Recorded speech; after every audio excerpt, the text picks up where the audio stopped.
Oui, bien évidemment. Pour moi, il s'agit d'une affaire politique, l'affaire Dourov, et par conséquent, il y a beaucoup de similitudes avec le dossier Assange ou le dossier Snowden aussi. Ce sont des affaires politiques habillées sous une apparence judiciaire, mais ça reste des dossiers politiques. Alors, moi, personnellement, je pense que comme il s'agit d'un dossier politique, la réponse, elle doit être politique. Et la défense de Dourov, je ne suis pas son avocat, donc je ne vais pas donner des conseils à mes confrères, mais à dossier politique, défense politique.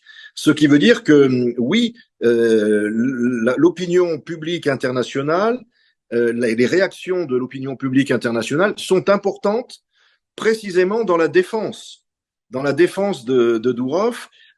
Aujourd'hui, la France commence à être un petit peu ennuyée avec le Dourov parce que les réactions, notamment les réactions des Émirats arabes unis, donc pays dans lequel Dourov est ressortissant, eh bien les Émirats commencent à mettre le cas Dourov comme étant un moyen de sanction commerciale.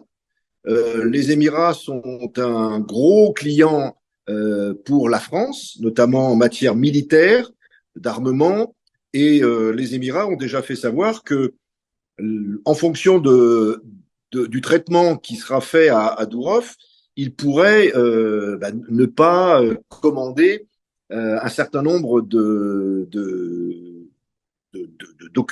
produits tels que le matériel militaire.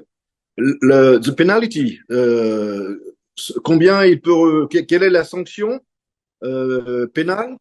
Alors, actuellement, il y a au moins 12 infractions différentes qui lui sont reprochées.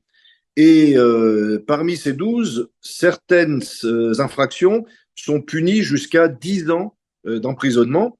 Donc, alors on avait parlé de 20 ans, mais d'après ce que j'ai pu voir, c'est au moins 10 ans de prison, mais ça, c'est en théorie.